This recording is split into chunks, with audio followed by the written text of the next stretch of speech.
Ang kwentong ito ay hango sa totoong buhay. Karanasan ito ni Armio. Taong 1950. Calaca, Batangas.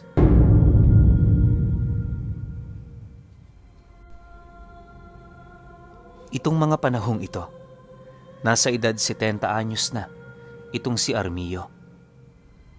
Ganon din ang kanyang asawa na nagngangalang Suna. Hindi sila biniyayaan ng anak, kaya na may silang dalawa lamang ang nagdadamayan sa lahat ng oras. Malayo sa Calaca ang dati nilang lugar, kung kaya't wala sila doong mga kadugo. Kakilala marami, pero kadugo, wala talaga ni isa.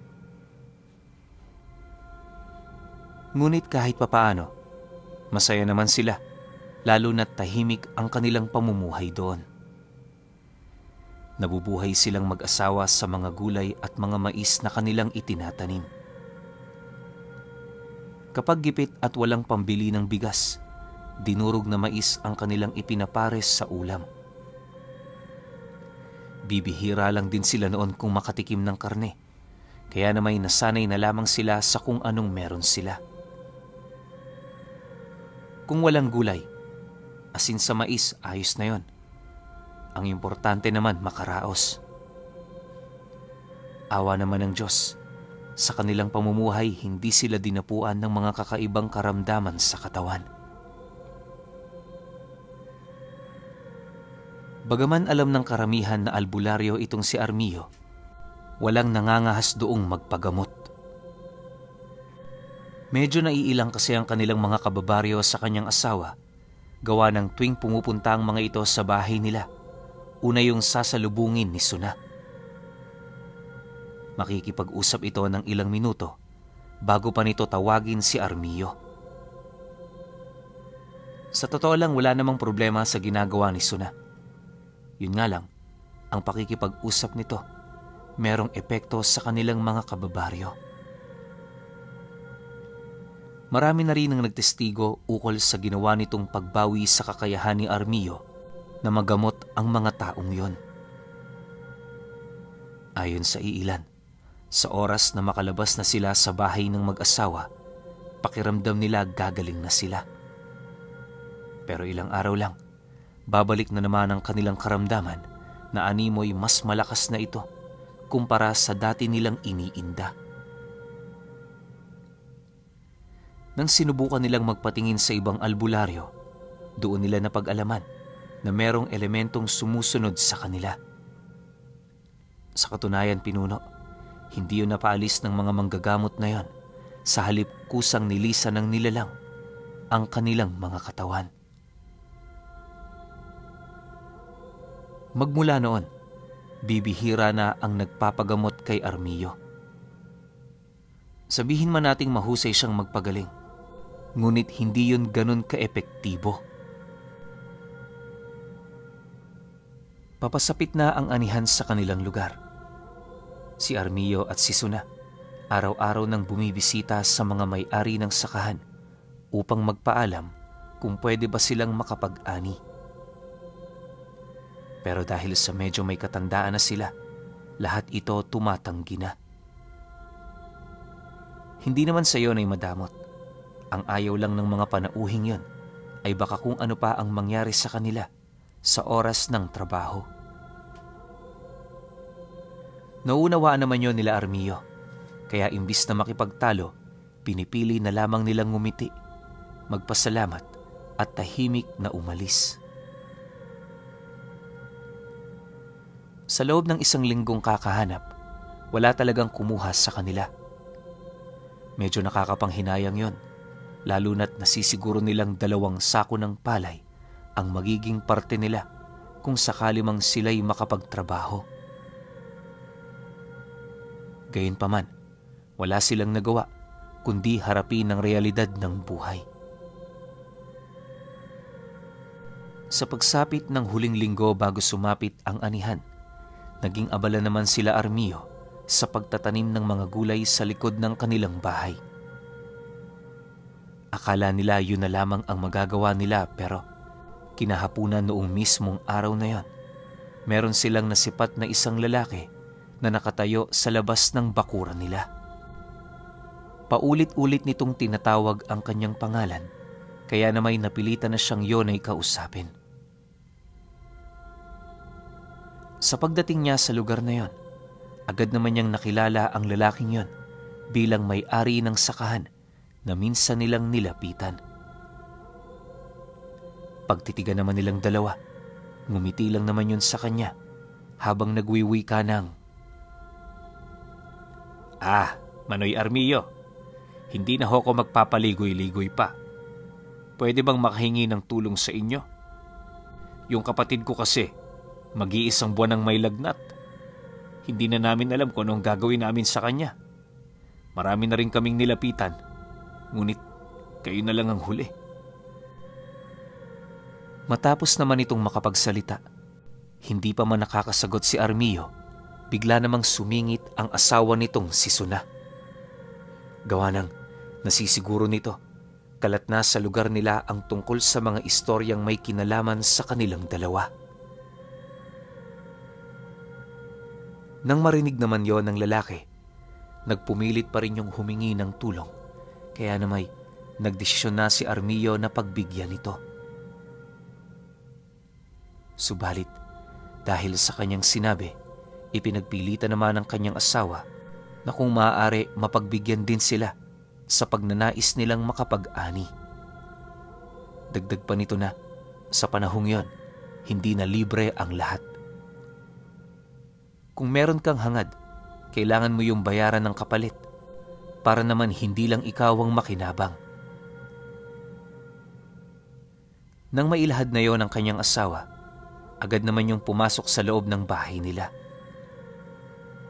Makalipas pa ang ilang minutong pananahimik, minabuti naman niyang humingi ng tawad ukol sa mga nagawa nito. Pasensya ka na sa inasal ng asawa ko. Walang-wala talaga kami ngayon, kaya dinadamdam niya ang pagtanggi ninyo sa amin. Pero wag mo sanang isipin na magpapabayad ako. Kung pera ang iaabot mo, hindi ko yan tatanggapin. Pero kung bigas, malugod ko yang ipagpapasalamat. Siguro ngayon alam mo na ang usap-usapan tungkol sa amin. Tatanungin kita, kahit ba nalaman mo na ang lahat, tatangkain mo pa rin bang makipagsapalaran? Wika ni Armillo sa lalaki. Sa pagpapatuloy naman ng kanilang pag-uusap, doon niya napag-alaman na wala na rin yung pagpipilian. Dagdag pa nito na wala na siyang pakialam sa mga mangyayari, basta ang nais niya matulungan ng kanyang kapatid sa abot ng kanyang makakaya. Nang marinig naman ni Armillo ang sinabi nito, doon niya naramdaman ang determinasyon ng lalaking yon. Pagkaraan pa ng ilang minuto nilang pag-uusap, inabisuhan naman niya yung maghintay sa labas ng kanilang bahay. Sa kanilang paglalakad, nagpatuloy naman ang kanilang pag-uusap ukol sa kalagayan ng kapatid nito. Hindi kasi noon gaanong kumbinsido si Armillo na lagnat lang ang sakit nito, gawa ng lagpas na yon ng 1 buwan. Naniniwala siya na maliban sa ganun itong karamdaman, may iba pa yung iniinda. Maya-maya pa, pagpasok naman nila sa bahay ng lalaki, unang napansin ni Armillo ang napakadilim na paligid. Lahat ng bintana sarado. Animoy ayaw nitong magpapasok ng kahit nakatiting na liwanag na nagmumula sa labas.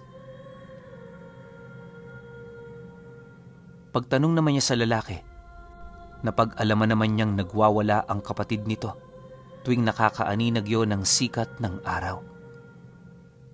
Pagtatapat pa nito sa kanya na nagsimula yung umakto ng ganon, 3 araw pa lamang ang nakakaraan. Ayaw naman nila itong ipaalam kung kani-kanino. Baka pag hinalaan sila nitong nagtatago ng demonyo. Nailahad din ng lalaki ang mga kakaibang enerhiya na animoy dumadaloy sa silid nito.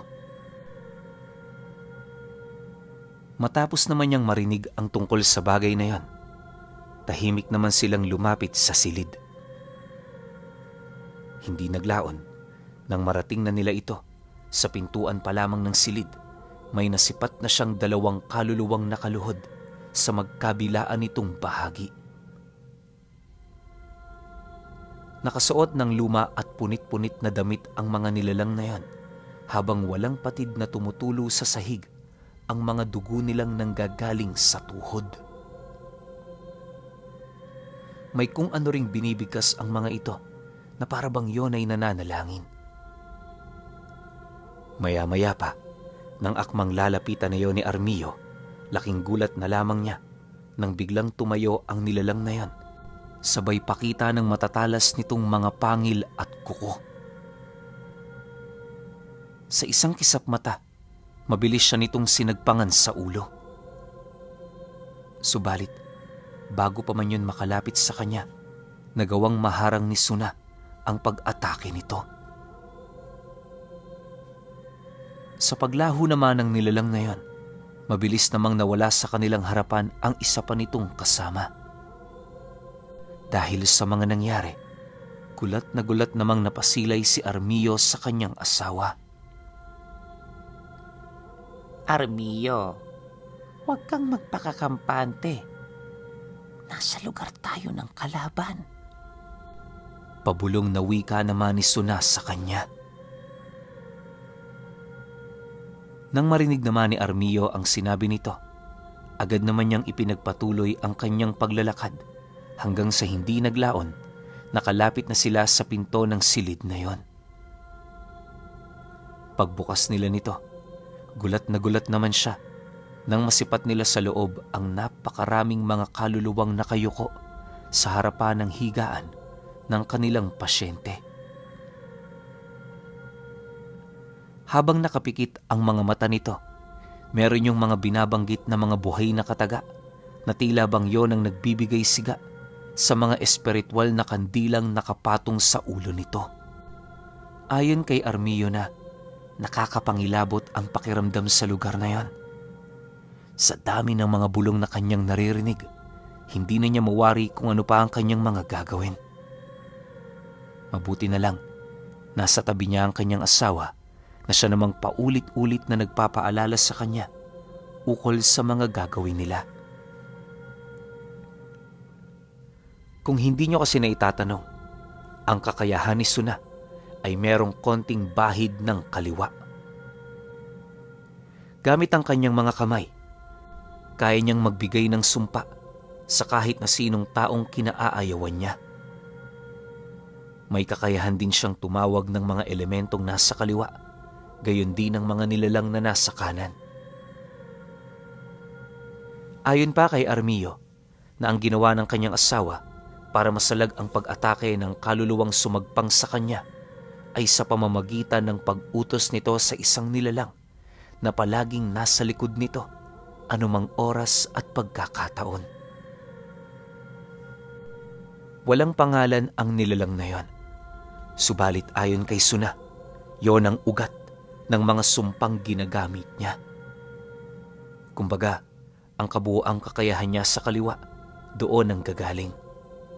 Habang ang sa kanan naman, nagmumula sa isang mababang uri ng anghel. Base rin sa istorya ni Armio Pinuno, na sa pamamagitan ng ikatlong mata, makikita mong hindi lang nag-iisa ang kanyang asawa. Kapag kasi naglalakad ito, sa lahat ng oras at pagkakataon, nakabuntot dito ang 2 nilalang.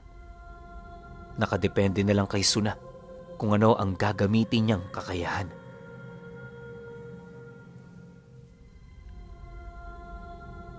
Makalipas pa ang ilang minutong pagmamasid, pilit na nga nilang nilapitan ang lalaking kasalukuyang niyayakap ng hindi pa matukoy na karamdaman. Sa paghawak naman ni Armio sa ulo nito, pansin naman niya ang halos nakakapaso nitong init. Dahil dito, agad naman siyang nagpakuha ng basang damit para maibaba ang temperatura ng katawan kahit papaano. Matapos nun, inumpisahan niya na yung tawasin habang yung kanyang asawa naman paisa-isa nang tinataboy ang mga kaluluwang nasa loob. Maya-maya pa, nang maglaho na ang mga ito, doon pa lamang nila pinapasok yung lalaking humingi ng tulong sa kanila. Hindi ko alam kung ano ang karamdaman ng kapatid mo. Pero base sa mga nakikita ko, kakaiba ang mga nangyari rito. Napakatagal ko nang nanggagamot, pero ngayon lamang ako nakakita ng ganito. Wika ni Armio sa lalaki. Nang marinig naman ito ang kanyang sinabi, bakas naman sa mukha nito ang pag-aalala habang nanlulumong sumasagot sa kanya ng, "Pero may magagawa pa ho ba kayo para sa kanya?" Sabi ng mga albularyong nakausap ko, ganyan na siya habang buhay. Ang masaklap pa, tinaningan na nila ang buhay nito ng 6 na buwan. Kahit kasi kayanin pa ng utak niyang lumaban, unti-unti na ring susuko ang kanyang katawan. Bahala na ho kayo, Manoy Armio. Wala naman tayong magagawa kung yun talaga ang kanyang tadhana. Importante naman ho, di ba? Ginawa naman natin ang lahat. Matapos naman itong makapagwika, dahan-dahan naman yung naglakad papalabas. Si Armio naman noon, ipinagpatuloy ang pagtatawas nito hanggang sa meron na siyang napansing kakaibang nilalang na lumitaw sa tawas na kanyang ginamit. Sa kanyang pagmamasid, wala naman siyang ibang naramdaman kundi ang matinding pagkabahala at takot. Ayon sa kanya na, isang lalaki ang nakita niya sa tawas na yon na merong 2 mahabang pakpak at may hawak-hawak itong espada. Sa kanang kamay nito, may tangan yung batong gakamao ang laki at sa harap naman ng nilalang na yon, naroon ang lalaki, nakahandusay habang nakatali sa isang malaking puno ng akasya. Hindi niya rin mawari kung ano yon, pero base sa mga nakita niya, hindi yun basta-bastang nilalang. Upang mas lumawak pa ang kanyang kaalaman ukol sa nilalang na kanyang nakita, paulit-ulit niya yung tinawas hanggang sa hindi naglaon, napilitan ng makialam ang kanyang asawa. Mahal, pwede bang tulungan kita? Alam ko namang purong kanan ka. Napakahirap sa'yo na malaman kung sino talaga ang kalaban mo. Wika ni Suna sa kanya. Nang marinig naman yon ni Armio, agad naman siyang umatras ng bahagya para pagbigyan ng nais nitong mangyari. Pagkahawak naman ni Suna sa ulo ng lalaking yon, kitang-kita naman niya na nakipag-isa sa katawan nito yung nilalang na pinag-uugatan ng kanyang kakayahan sa kanan. Maya-maya pa, paglaho naman nito, bigla namang dumilat ang mga mata ng kanyang asawa at kalaunay bumalik din yun sa normal.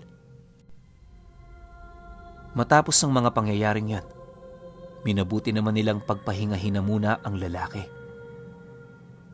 Pansin kasi niyang nahihirapan na ito sa kabila ng kawalan nito ng malay. Paglabas naman nila sa silid, nadatna naman nila ang lalaking humingi ng tulong sa kanya. Nakasalukuyang nakaupo sa sala, tulalang-tulala habang naninigarilyo. Nang masipat naman siya nito, agad naman yung napatayo para yayain na silang maghapunan. "Manoy Armio, dito na ho kayo kumain. Kanina pa ho kami naghanda ng hapunan natin." Bungad na wika ng lalaki sa kanya. Dahil sa sinabi nito, wala naman silang nagawa kundi ang sumunod. Aminado rin naman sila kahit papaano na wala silang naitabing pagkain sa kanilang bahay.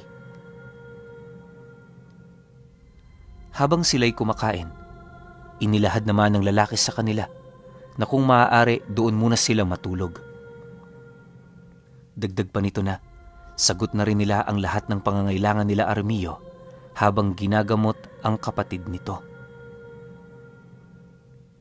Matapos naman niyang marinig ang sinabi ng lalaki, pilit naman niya yung sinang-ayunan gawa ng ramdam na ramdam niya ang pagnanais nitong mailigtas ang pasyente nila.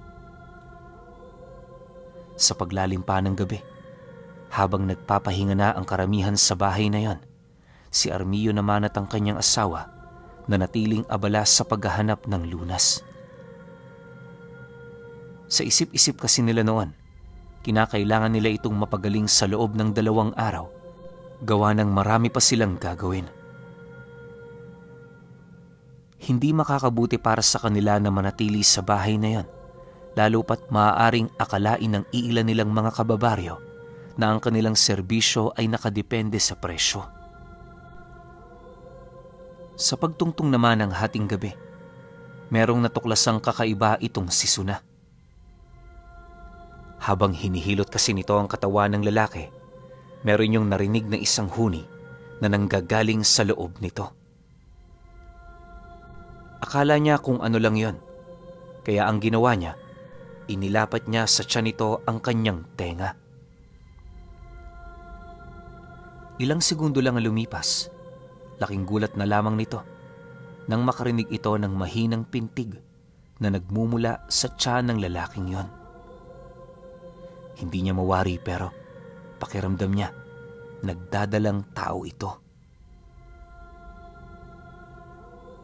Nang malaman naman ni Armio ang natuklasan ng kanyang asawa, inakala niyang yon ay nagbibiro lang, subalit paglapat niya ng kanyang tenga sa tiyan nito, ganun din ang kanyang narinig. Dahil sa pangyayaring yon, isang bagay na lamang ang kanyang naisip at yon ay maaaring biktima ang lalaking yon na isang uri ng aswang na tinatawag naman nilang sagak. Ayon kay Armio, taliwas sa mga pangkaraniwang aswang, ang mga sagak ay kakaiba ang pamamaraan ng pagkain sa kanilang mga biktima.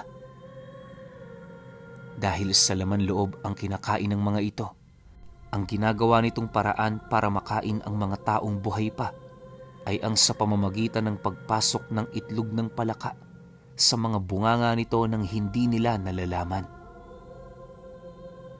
Mabilis mapisa ang itlog na yan at halos ilang oras lang lumalangoy na ito sa katawan ng kanyang biktima.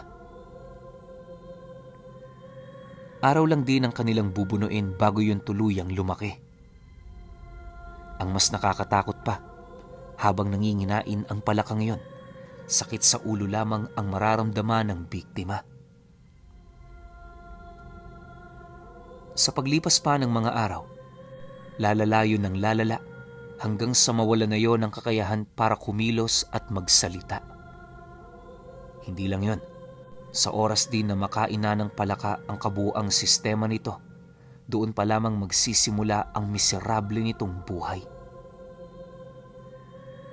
Bago din yun mamatay, dadalaw sa ikahuling gabi ang nilalang na nagmamay-ari dito para kuhanin ang alaga nito. Matapos nun, papatayin din nila ang palakang yon upang makuha sa katawan nito ang mga kinain nitong laman loob. Ayon pa kay Armio, karaniwan sa mga binibiktima ng mga nilalang na yon ay matatanda na. Mas marami ang laman loob, mas nagkakaroon sila ng interes. Dahil sa mga nalaman ni Armio, iisa na lamang ang naisip niyang paraan para kitilan ng buhay ang palakang yon. Walang sabi-sabi, agad naman siyang nagpakuha ng dahon ng tuba para ipasok yon sa puwetan ng lalaki. Kaya niya ito ginawa ay para lumapit doon ang palaka para madali niya yung mahila papalabas. Nahuhumaling kasi ito sa amoy ng dahon, kaya kahit nanginginain ang nilalang na yon, lalapit at lalapit ito sa butas na pinasukan ng dahon ni Armio. Lumipas pa ang ilang minuto. Paghubad naman nila sa pang-ibabang kasuotan ng lalaki, agad namang hinawakan ng kanyang asawa ang kamay nito upang hindi na yon makapalag pa. Matapos nun, walang pagdadalawang isip naman niyang ipinasok ang matigas na parte ng dahon na siyang naging sanhi upang mapasigaw ang lalaki buhat sa nararamdaman nitong sakit. Subalit kahit anong gawin pa nitong pagpupumiglas, masyado na yung mahina para makalaban pa sa kanila. Maya-maya pa, paghawak naman ni Armio sa kamay ng palaka, buong puwersa naman niya yung hinugot na siyang naging sanhi upang puwersahan niya itong mapalabas. Pagbagsak naman ito sa sahig, kitang-kita niya na halos ganyog na ang laki nito. Sa kanyang pagmamasid, doon niya napansin ang malauling nitong kulay at kawalan nito ng mata. Bagaman matagal na niyang alam ang tungkol sa mga sagak, hindi pa rin siya makapaniwala noon na kasalukuyan na niyang hawak-hawak ang isa sa mga alaga nito. Pagsipat naman niyang naghahanap na ng malulusutan ang palaka, muli niya yung hinawakan, sabay dala nito sa likurang bahagi ng bahay. Itinali niya ang mga galamay nito, sabay saboy doon ng langis. Paglapat naman ng apoy ng sulo sa balat ng nilalang na yon, mabilis naman yung sumilab hanggang sa tuluyan na yung mawala ng buhay. Segundo lang din ang dumaan bago yun tuluyang mamatay. Nang akmang babalik na sila sa loob ng bahay, bahagya naman silang natigilan matapos naman nilang marinig ang huni ng sagak.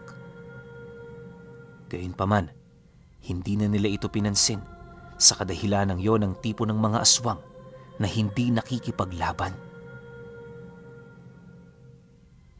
Wala kasi yung kakayahang makipagbuno, lalo pat marurupok ang kanilang mga katawan. Kadalasan din sa mga sagak purong matatanda ang ginagawang balat kayo. Sa pagsapit naman ng sumunod na araw, nagpatuloy ang kanyang panggagamot. Lahat ng kailangan nito ibinigay niya, nang sa gayoy sa lalong madaling panahon, unti-unti na yung makabawi. Alam niyo ba, kapag biktima ng isang aswang ang isang pangkaraniwang tao, humihilom ang lahat ng pinsala nito sa katawan kapag yon ay nagawa ng malubayan. Yan ang isa sa mga milagro ng Diyos na ibinigay sa tao. Kahit ngayon hindi yan kayang mapatunayan ng sensya. Linggo pa noon ang lumipas, awa naman ng Diyos, nakabawi ang kapatid ng lalaki. Bilang pasasalamat kay Armio at sa kanyang asawa, lahat ng pangangailangan nila ibinigay ng magkapatid. Bagaman ilang dekada nang patay si Armio, patuloy pa ring umiikot sa pamilya ng magkapatid ang kanilang istorya ukol sa ginawa nilang pagtulong para mapatay yung aswang na tinatawag sa kanilang lugar bilang isang sagak.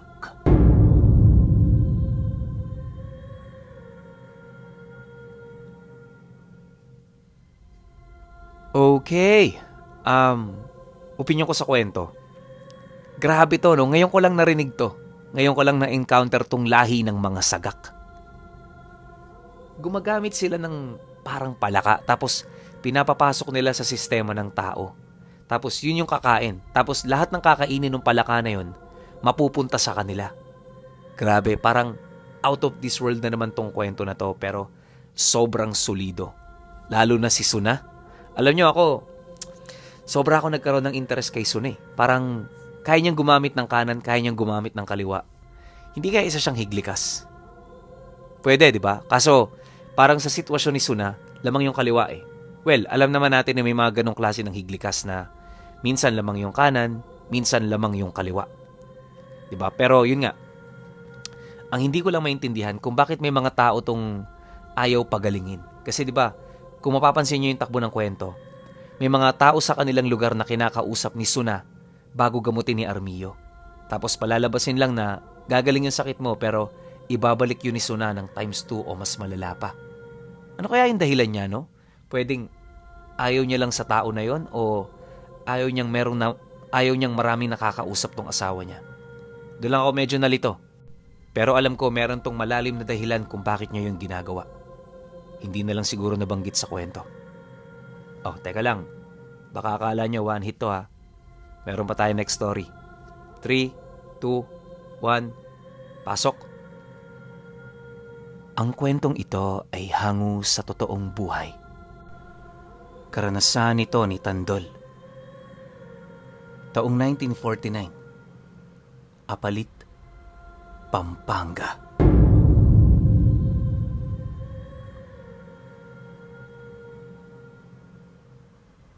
Itong mga panahong ito, nasa edad 18 anyos pa lamang itong si Tandol. Para makatulong siya sa kanyang mga magulang, nagtrabaho siya noon sa kanilang baryo bilang tagahatid ng mga saod mula Arayat hanggang Apalit. Dahil sa layo ng lugar, 2 beses lamang sa isang linggo kung lumuwas sila ng baryo. Gayunpaman, malaki-laki na rin ang kinikita noon ni Tandol, lalo pat hindi rin biro ang dami ng mga produktong ipinapahatid sa kanila. Para naman maging ligtas at maayos ang kanilang paglalakbay, naging katuwang niya noon ang kanyang tiyuhin, nakakauwi lang din. Isa yung rebelde at napilitan lamang itong magtago sa Apalit sa kadahilanang wala na yung mapupuntahan. Hindi naman ito matiis ng kanilang padre de pamilya, kaya sa ayaw at sa gusto nito, napilitan na rin silang yon ay kupkupin. Mabait naman ang tiyuhin niyang yon. Sa kabila ng marahas nitong kapaligirang kinamulatan, nakilala niya ito bilang isang masayahing tao. Magalang din yun sa kanila at halos hindi ito gumagawa ng mga bagay na maaaring magsilbing lamat sa kanilang pagsasama. Ayon pa kay Tandol, na sa unang tingin hindi mo akalaing isa yung rebelde. Bukod kasi sa maamo nitong pagmumuka, napakasimple lang din ito kung manamit. Medyo payat din yon, kaya hindi mo talaga aasahang may kapasidad itong pumasa ng baril araw-araw. Maliban sa ganoong katangian ng kanyang tiyuhin, wala rin yung yabang sa katawan. Kahit ilang beses na yung napagdidiskitahan sa kanilang lugar, nanatili yung mahinahon. Hanggat hindi ito nasasaktan, hindi yun gumagawa ng hakbang na maaaring pagsisihan ng kanilang mga kababaryo. Lingid pa sa kaalaman ng lahat, isang lider ng pangkat ang tiyuhin niyang yon. Sanay yung makipaglaban sa mga masusukal na gubat anumang oras at panahon. Inilahad din ng tiyuhin niya sa kanya na ni minsan sa buong buhay niya, hindi pa siya tumakbo sa harap ng mga sundalo. Dahil sa ganoong pagkatao ng tiyuhin niya, kaya na may tuwing kasama niya ito, pakiramdam niya ligtas na ligtas siya. Tandang-tanda niya nga noon na habang nasa kasagsagan sila ng paglalakbay patungong Apalit, yung mga armas ng tiyuhin niya nakasuksok lang sa ilalim ng kangga. Palagi kasi yung nagdadala ng gamit para naman kahit papaano handa sila sa anumang pwedeng mangyari. Sa loob ng halos 3 taon na gano'n ang kanilang trabaho, naging maayos naman ang lahat. Ang tanging iniiwasan lang nila noon, abutan ng gabi sa daan dahil sa mga kakaiba nilang nararamdaman. Ayon kay Tandol na isa sa hindi malimut-limutang pangyayari sa lugar ay noong bigla na lamang silang nakasilay ng 3 puno ng saging sa gitna ng daan. Noong una hindi naman nila ito pinansin, pero paglagpas nila sa lugar na yon, doon na nagpakita sa kanila yung 3 nilalang na naglalakad ng patuwad. Habang hinahabol sila ng mga ito, Kitang-kita niya kung papaano yun gumapang ng napakabilis na parabang isa na itong ganap na hayop na merong 4 na mga paa. Paglundag naman ng isa sa mga ito sa kanilang kangga, agad naman yung pinaputukan ng tiyuhin niya na siyang naging sanhi upang tuluyan na sila nitong lubayan. Matapos ang mga pangyayari, takang-taka naman noon si Tandol dahil sa yung 3 oras lang dapat na kinakailangan nilang bunuin pabalik, umabot yon ng 7 oras. Magbabandang 11:00 na noon ng gabi nang makauwi silang dalawa. Yung mga parokyano nila, sermon at galit ang kanilang inabot. Para naman hindi matakot ang mga ito, napilitan ang tiyuhin niya na akuin ang lahat ng sisi. Magmula noon naging maingat na sila. Tuwing lumuluwas sila ng baryo, palagi na silang nakatuon sa oras nang sa gayoy hindi sila abutan ng gabi sa daan. Buwan pa noon ang lumipas, ang karanasang yon ni Tandol unti-unti nang nawala sa isip niya. Kumbaga kumalma na ito buhat sa paglipas ng mga araw.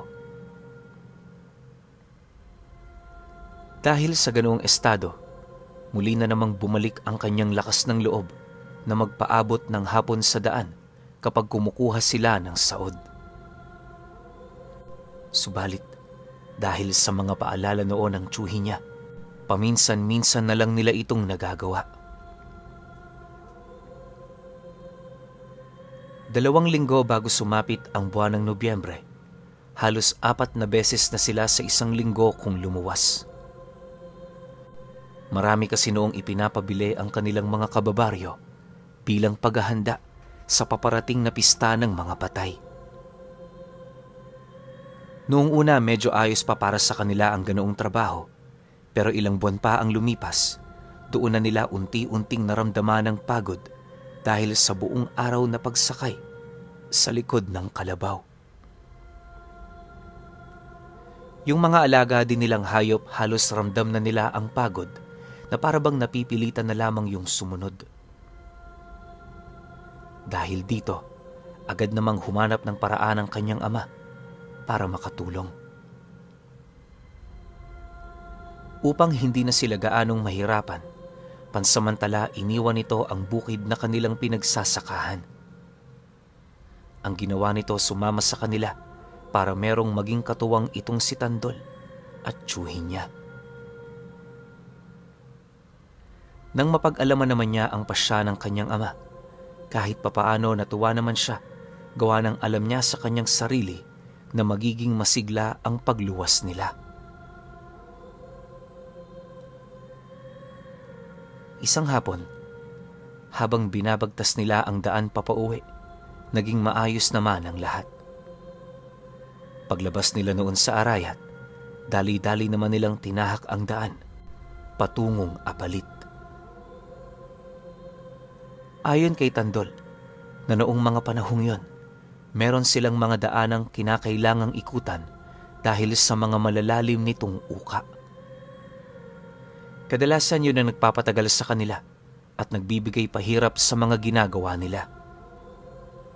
Dagdag pa niya na kahit mahirap ang daan, di naman sila gaanong nababahala basta ba'y hindi pa tumatalikod ang liwanag ng araw. Ibang usapan na kasi kapag sumasapit ang takip silim sa lugar na yon. Mariinding inilahad ni Tandol na tuwing gabi, lahat ng talahib sa gilid ng daan hindi dapat pagkatiwalaan. Sa mga lugar kasing yon, marami ang umiikot na istorya ukol sa mga nilalang na nagkukubli sa mga talahiban na bigla na lamang nang hihila ng mga biktima nila. Ayon pa sa kanya na, naging maugong noon ang mga ganoong istorya na siya namang nagbibigay kilabot sa mga bata. Kahit nga sa edad niyang yon, aminado pa rin siyang nakakaramdam ng takot sa tuwing naririnig niya ang istorya at mga usap-usapan ng matatanda. Makalipas pa ang ilang minuto nilang pag-usad, bahagya naman sila noong natigilan matapos nilang mapansin ang pagkalas ng isang gulong ng kangga. Dahil sa pangyayari, agad naman yung sumadsad sa lupa dahilan ng pagtilapon ng iilan nilang mga dala. Maya-maya pa, pagkababa naman ng kanyang ama, agad naman yung humingi ng tulong sa tiyuhin niya upang makumpuni yung sira. Si Tandol naman noon, naisipan ng kunin ang mga tumilapo na paninda para masigurong walang mawawala sa mga ito. Papasapit na ang 6:00 ng hapon, hindi pa rin mahanapan ng kanyang ama ang nasirang gulong. Sa sobrang bigat kasi noon ng kanilang dinadala, halos mahati na yun sa dalawa. Wala naman silang makitang punong maaaring maging kapalit nito, lalo pat pinaliligiran ang lugar na kanilang tinirikan ng purong mga talahib. Dahil sa sitwasyong yon, maigi naman nilang pinag-isipan kung ano ba ang gagawin nila. Hindi naman nila maaaring balikan ang kanggang yon dahil sa dami ng mga manlalako na napapadaan sa lugar. Sa oras na napansin ng mga ito na wala doon ang nagmamay-ari ng kangga, merong posibilidad na ayusin nila yon sa kasagsagan ng gabi tapos ipahila sa mga dala nitong kalabaw. Ayaw naman yung mangyari ng kanyang ama, lalo na't ilang taon din yung trinabaho ng tatay niya, mapanday lamang ng maayos. Makalipas pa ang kalahating oras, nagpasya na silang magpahinga na muna pansamantala. Habang nakaupo sila sa kangga, napilitan silang gumawa ng malaking siga dahil sa dilim ng paligid. Nagkataon kasi noong walang buwan, kaya na may halos wala na silang maaninag sa kabuuang lugar. Maya-maya pa, pagsilay naman ng kanyang ama sa kanya, napansin naman nitong tulala siya kung kaya't ang ginawa nito, pasimpleng lumapit sa kanya. Pag-akbay nito ng braso sa kanyang balikat, pabulong naman yung nagwika sa kanya ng, "Ba't ang lalim ng iniisip mo? Huwag kang mag-alala, anak. Nandito kami ng tiyuhin mo. Walang mangyayari sa'yo rito. Yung naranasan mo, nagkataon lang ang lahat ng yon." Kasabay ng pagwika nito ay ang pagdukot din ng baril ng tiyuhin niya para ilagay malapit sa kanyang kinauupuan. Nang masipat naman yon ni Tandol, minabuti naman niyang manahimik habang patuloy na pinagmamasdan ang kasalukuyan nitong ginagawa. 2 oras pa ang lumipas, halos ramdam na nila ang lamig ng hangin sa buong paligid. Wala na rin noong dumaraang tao sa lugar, kaya hindi naman nila maipagkakaila ang pagkabahalang unti-unti na nilang nararamdaman. Sa kanyang pagmamasid, kitang-kita naman niya kung papaano sapilitang isaayos ng kanyang ama yung gulong ng kangga nito. Ngunit sa kasamaang palad, kahit ilang beses niya na yung isinalpak, bigo pa rin niyang mapaikot ito. Hindi naglaon, tuluyan na ngang nahati ang gulong nito, kaya na may isang paraan na lamang ang kanilang naisip at yun ay walang iba kundi isabit sa katawan ng mga kalabaw yung mga dala-dala nila. Mahirap man yung pasya sa kanyang ama pero wala na talaga silang pagpipilian.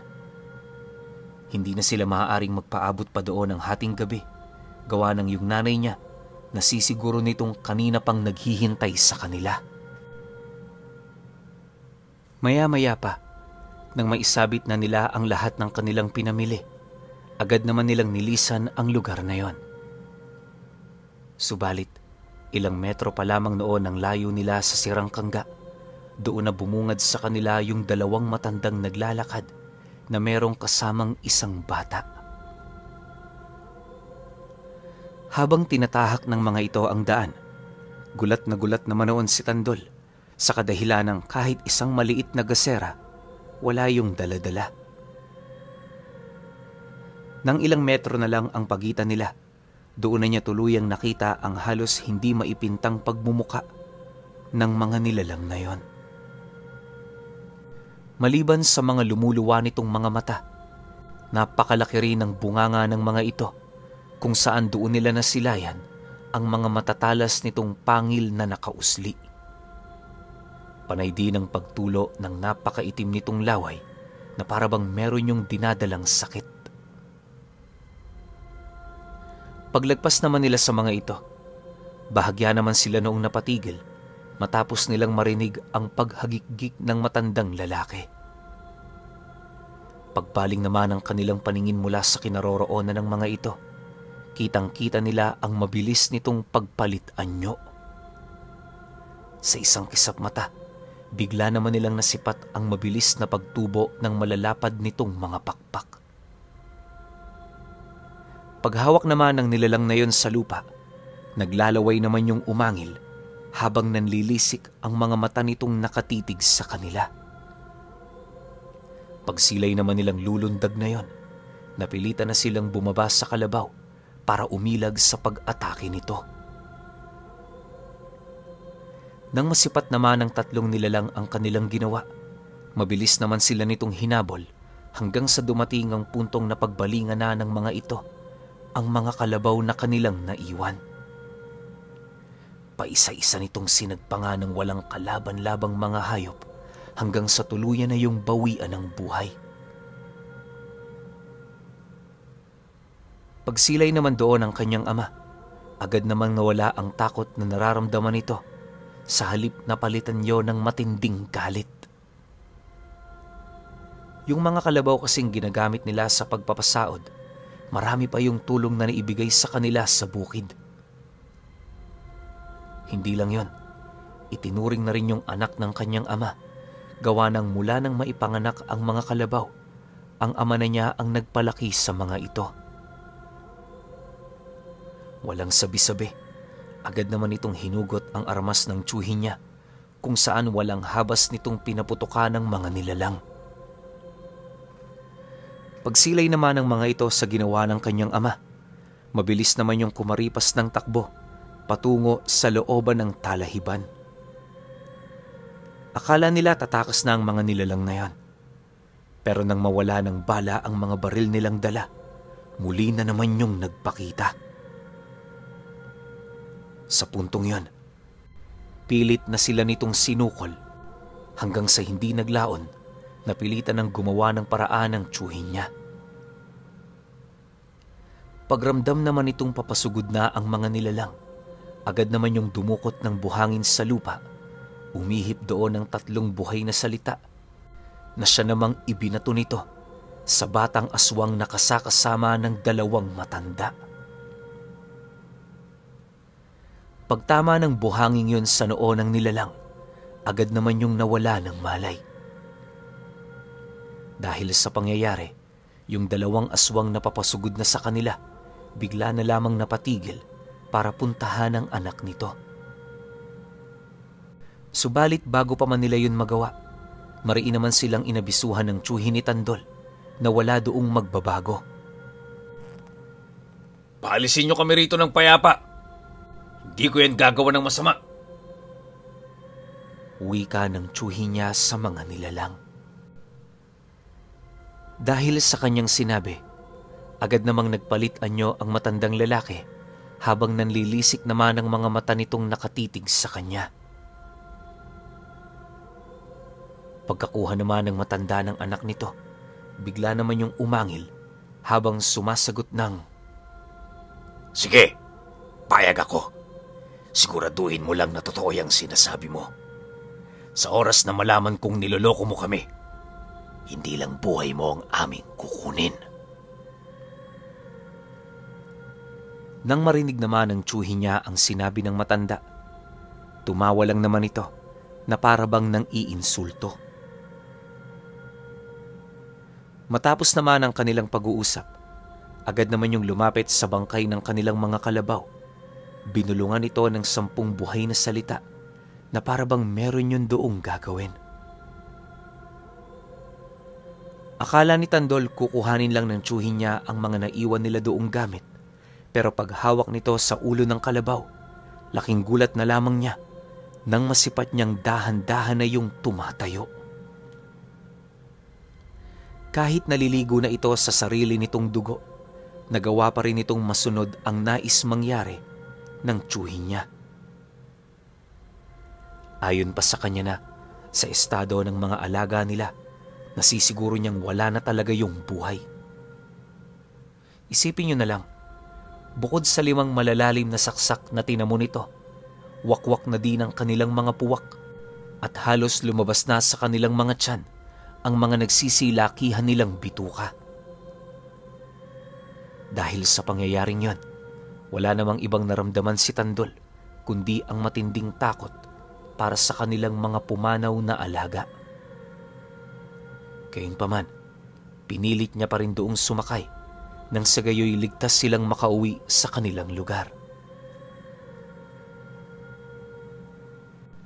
Magbabandang 11:00 na noon ng gabi nang marating nila ang kanilang baryo sa Apalit. Pagpasok naman nila noon sa bakuran ng kanilang pamamahay, dali-dali namang dinala ng tiyuhin niya yung mga patay na katawan ng mga alaga nila. Pagsilay naman doon ni Tandol, agad naman niya yung sinundan para tingnan ang gagawin nito. Sa pagdating nila noon sa likurang bahagi ng kanilang tahanan, doon niya nakita ang tiyuhin niya na mabilis na naghuhukay ng mga libingan nito. 1 oras pa noon nang lumipas, naabot na niya ang angkop na lalim upang masigurong hindi nasisigaw ang bangkay ng mga alaga nilang kalabaw. Bagaman masakit din para sa kanya ang mga nangyari, aminado naman itong wala na silang pagpipilian kundi yon ay ilibing. Matapos naman niya yung gawin, tahimik naman yung lumapit sa kanila na parang hindi alam ang mga sasabihin.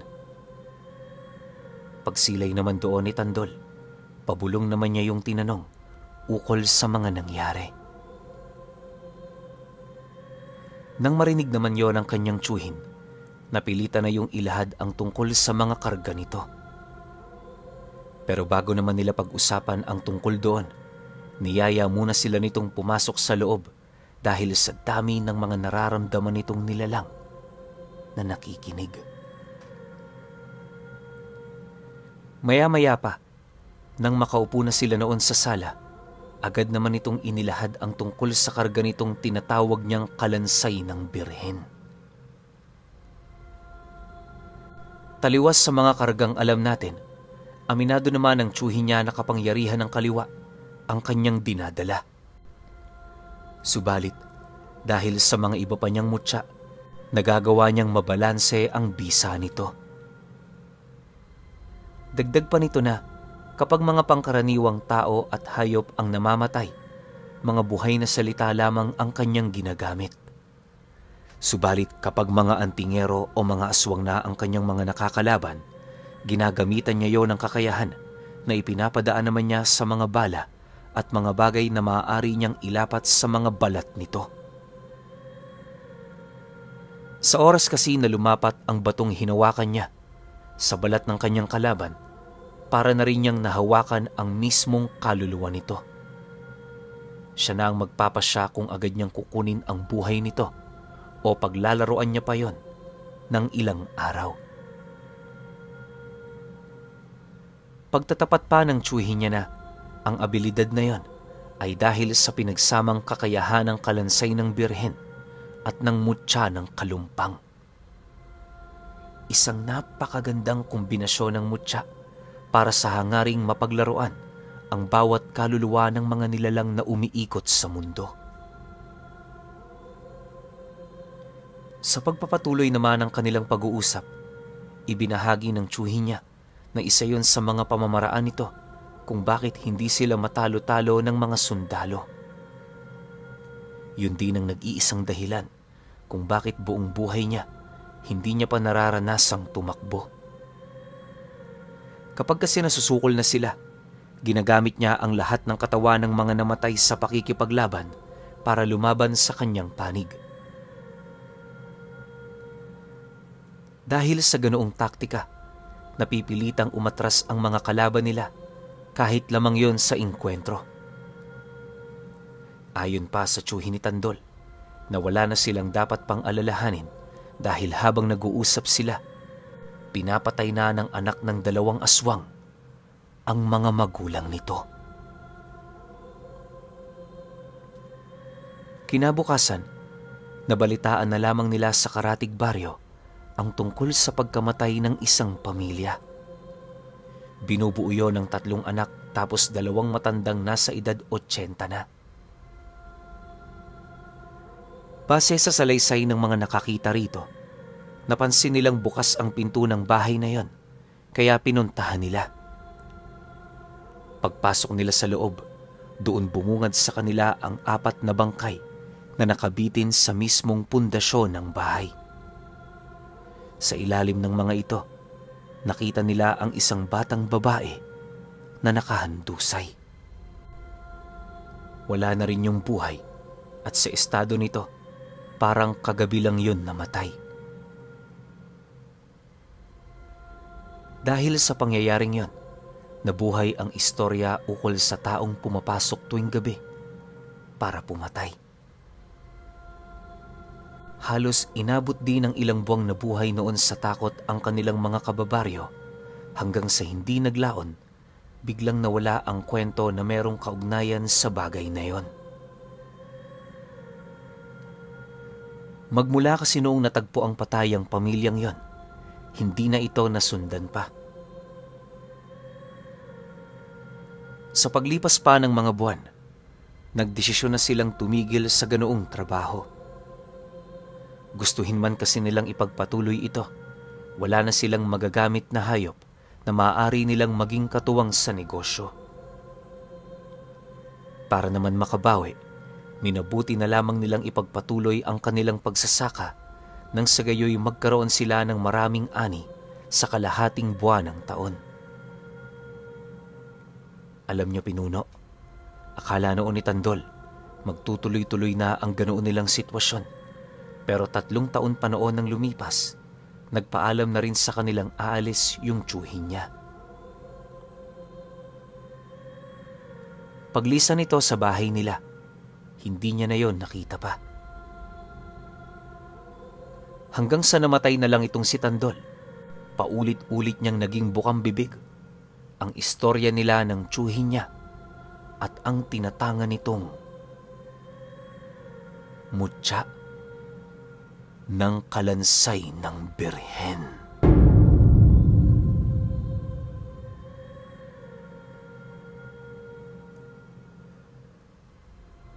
Okay. Opinyon ko sa kwento. Mutya ng kalansay ng Birhen.